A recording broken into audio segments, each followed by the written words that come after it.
Hi everyone. Today I'm gonna be I'm gonna be starting a video about changing the clutch on my Mini. It went out about 2 weeks ago when I tried to when I got home, and then a little bit later on I tried to start it. It wouldn't start when I pushed then the clutch pedal, and I felt that the clutch pedal wasn't going down all the way. So that wasn't engaging the sensor on the clutch pedal itself, which tells the car it's safe to turn on. So what I did was I just put a little magnet on that sensor and it turned on. But then when I tried to push the clutch in, I kept getting this weird noise, and I couldn't get the car into gear. So I did my research in it, and I found out that it was most likely a bearing issue. This push bearing here that puts pressure on these springs. I believe this piece here is broken, so I thought I might as well change the whole clutch assembly, and so I got this Spec Stage 2 Plus. And I also got a aluminum flywheel with it, just because when you're changing out the flywheel on a Mini Cooper R56 Type S, their flywheels are dual mass flywheels. So those flywheels, apparently they can't be machined and just resurfaced and fixed up so they can mate to a new clutch. And I got a quote for it from a shop that said $2,000 from Mini just for the dual mass flywheel for a new one. So I was like, screw it, I'm just gonna upgrade to this single mass flywheel here.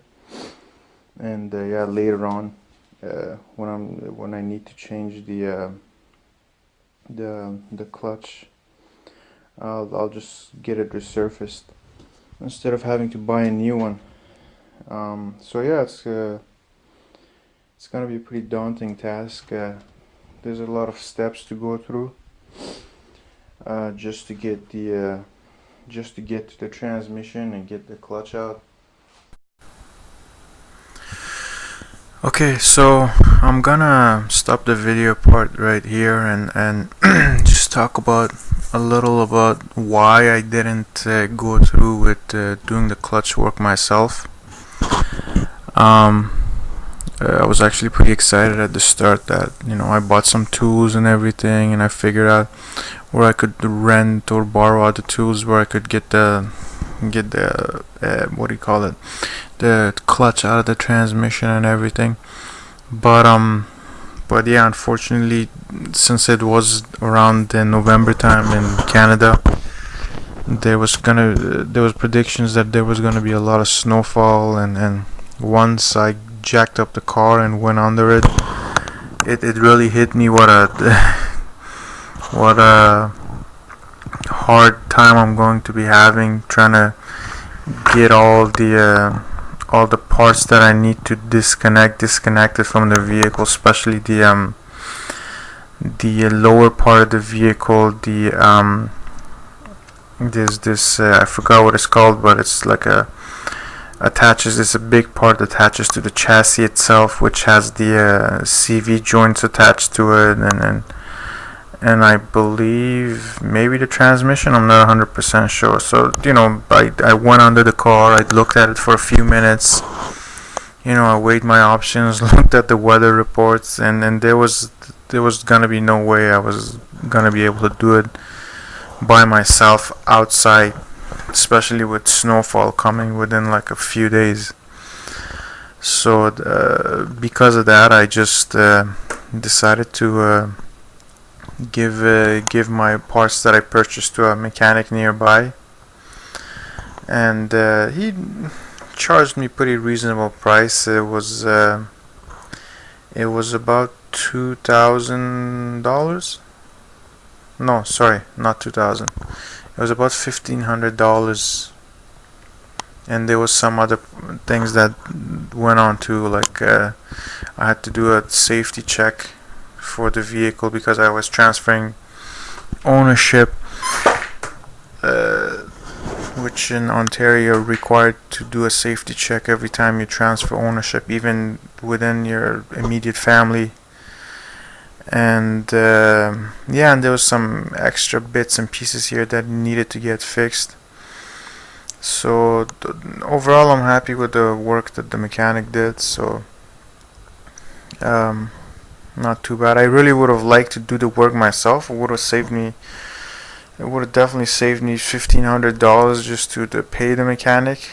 That could have been like at the most could have been $1,000 and new tools for me. But unfortunately, since I don't have a garage in my house, I couldn't do the work myself. But a big part of what pushed me to try to do it myself was because of Pelican Parts. They have a lot of walkthroughs and information, and like when you ask questions under there, like in their FAQ section for each kind of DIY that they have on their website, they reply pretty quickly. So they're the main reasons that I decided to do it myself, because their instructions were very thorough, and they had pictures that showed you what to do and how to take things out and how to disconnect things and what you needed to disconnect. But yeah, other than that, also in regards to what was actually wrong with the transmission in my Mini Cooper, it wasn't the push bearing or throwout bearing.